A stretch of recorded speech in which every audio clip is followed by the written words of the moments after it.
Okay, today, lecture 10, commodity chains and drug policies.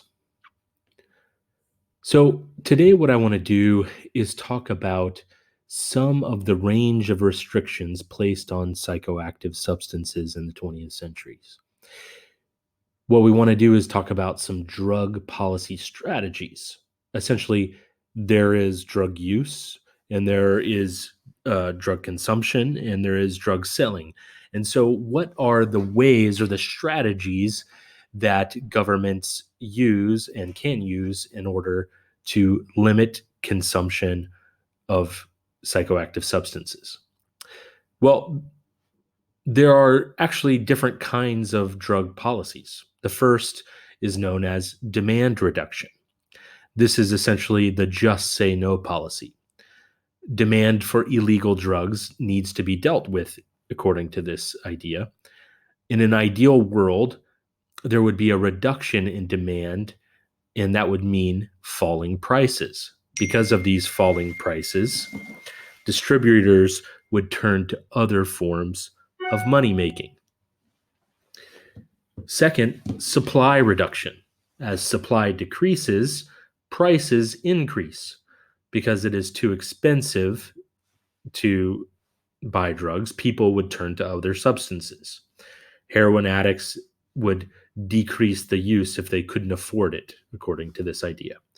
U.S. policy focusing on interdiction of cocaine importers and eliminating the coca supply is very connected to this. Supply reduction is essentially the kind of strategy the United States has applied towards the use of psychoactive substances throughout the 20th century. Number three, crime reduction. This was especially President Richard Nixon's policy, focusing on crime done by alleged drug users, pushers, etc. Crimes as a result of using drugs as well. Methadone treatment programs for heroin addicts was part of crime reduction. Fourth, harm reduction. If you reduce the potential negative effects of illegal substances, then you will reduce the harm related to using them. Right? So one harm reduction strategy, especially in the 90s, was handing out clean needles for intravenous drugs to reduce the potential for HIV infection. Illegality creates a situation where the purity of the drug and its sale are unregulated. Thus, regulating certain substances, right, bringing them out of the black market, can reduce the potential harms in taking the drug and also in its sale and distribution. Decriminalization is usually part of a harm reduction strategy. Fifth is the idea of civil rights, right? And by what we mean by this is more individual liberty, right? The number one priority of this strategy is that people have individual liberties and that they are guarded, right? The person over 21 or over 18 can smoke or drink and shouldn't be limited by government. This is oftentimes connected to a more libertarian view of politics and society. So after these, looking at demand reduction, supply reduction, crime reduction, harm reduction, civil rights, why are drugs illegal in the first place? All of these policies assume that drugs are substances that should be regulated. Why is that? Well, let's explore some of the justifications for why some drugs are considered quote unquote bad and some are not a problem. The first is the notion of deviance. And it's an argument based on an underlying idea that there's a common culture or a shared social norms and values, right? The good, wholesome idea that people who do drugs are bad. These common values determine behavior for most people in society. Those who don't abide by these norms are deviants. Laws in a democratic society are supposedly supposed to embody society's norms, right? If we have laws, those are assume that they are embodying our values. Certain individuals and groups cannot succeed in following these accepted norms and choose to undertake activities that are outside the norm. And so being socially deviant causes people to act in ways that go against social norms. Who violates social norms? Well, not the normal people, it's the deviants. And I want you to think about what the faulty logic in this argument might be. In essence, why are some considered against societal norms and others are not? Do all laws embody what is right? Second is the notion of construction or constructivists. On the other hand, you have the constructivist argument, and here the societal norms are relative to culture and context. Why some are bad and others are good is dependent on the historical and cultural background of a society.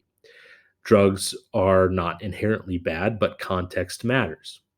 The constructivist might argue that the drug policy is made from only one point of view, right? In other words, that sure, laws do embody certain norms and values, but because of power and because of those that are in power, those laws embody a certain class or a certain faction of society's norms and values and not others. It's the idea here that entrepreneurs and business owners can push through politics and constituencies for their point of view.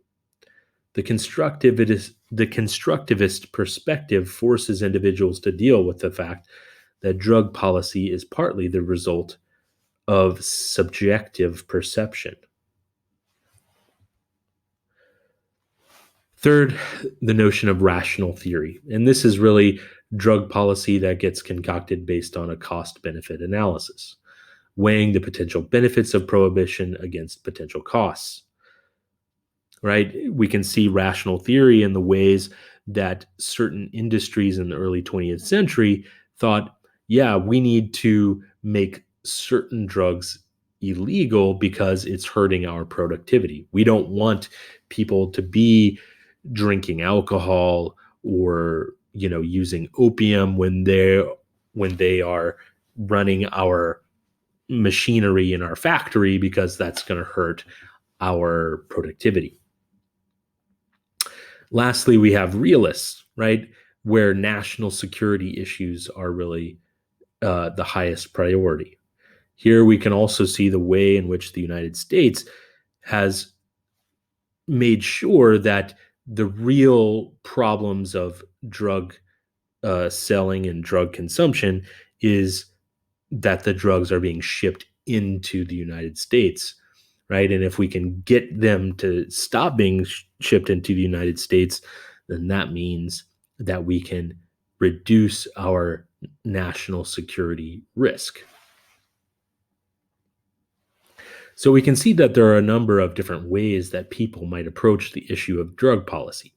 Sometimes it's based on values and traditions, sometimes on cultural context, sometimes on rational cost benefit analysis, and even on national interests. What theory do you think best represents how drug policy has been formed in the United States? So, if nations and societies have reasons to prohibit drugs, why do producers produce? Right? Well, we've seen that in producing countries such as Bolivia or Peru and elsewhere, and even in Mexico, that there was tradition involved. There was issues of socioeconomics and poverty. There was the potential for profit, right? And there was also at times the idea of rebellion and terrorism, which we can see, for instance, in many of the revolutionary groups, say in Colombia, the FARC. There is actually a whole chain of discrete behaviors involved in getting a drug or a psychoactive substance from the field to the street. The people involved are part of so called commodity chains: consumers, producers, distributors, money launderers. Only by looking at the whole chain of what gets drugs from producers to consumers can we begin to understand the problems of an effective drug strategy. Why? Well, let's think about one drug strategy, such as supply reduction. Well, supply reduction looks at only one discrete part of the commodity chain. It doesn't address consumers, it only addresses the people that are producing. Demand reduction only addresses the consumers and not the producers. The point of what I'm trying to tell you today is that drug policies, demand reduction, supply reduction, crime reduction, oftentimes fall short because they don't address the full scope of what gets a drug from the field to the market or the whole commodity chain.